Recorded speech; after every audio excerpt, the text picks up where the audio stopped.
అబ్బో యోగి యోగి అనుకుంటే యోగా చేసుకుంటా మూలకుంటాడు అనుకుంటే రాష్ట్రాన్ని ఆగమాగం వదిలిచ్చే యాగమే సురువు చేసిండు ఉత్తరప్రదేశ్ ముఖ్యమంత్రి ఆదిత్యనాథ్ సారు.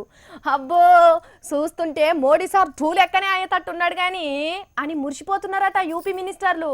మరి గంతగానం ఆ సార్ చేస్తున్న ఘనకార్యం ఏంటంటే అబ్బరకొండే యోగ అంటే యోగి సినిమాల ప్రభాస్ ను మించిపోయిండయ్యా యూపీ సీఎం యోగి సారు.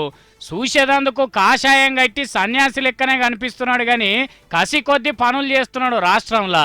ఇట్లా సీఎం కుర్చీలో కూస్తున్నాడో లేదో అట్లా దడదడలాడిస్తున్నాడు పార్టీకి నచ్చని పనులను రాష్ట్రంలో బంద్ చేసేదందుకు.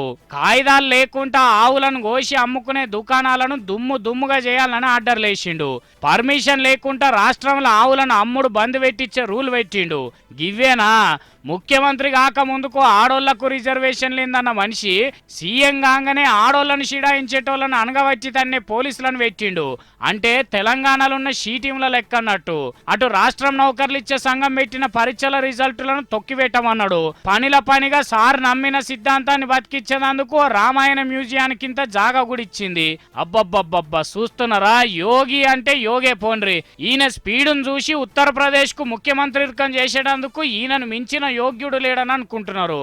మంచి చేస్తే మంచిదే గాని మతం ముచ్చట్లను ముంగటేసుకుంటేనే అసలు కేసరొచ్చుడు ఖాయమే. ఇప్పటికే మా సార్ వచ్చిండు మా కాలం వచ్చిందన్నట్టు కొంతమంది గొడ్లు కోసే దుకాణాలకు నిప్పే పెట్టిండ్రు. సాంప్రదాయం కాపాడతామని రాష్ట్రంలో కొన్ని పువ్వులు గుత్పలు చదువుకుంటున్నారట.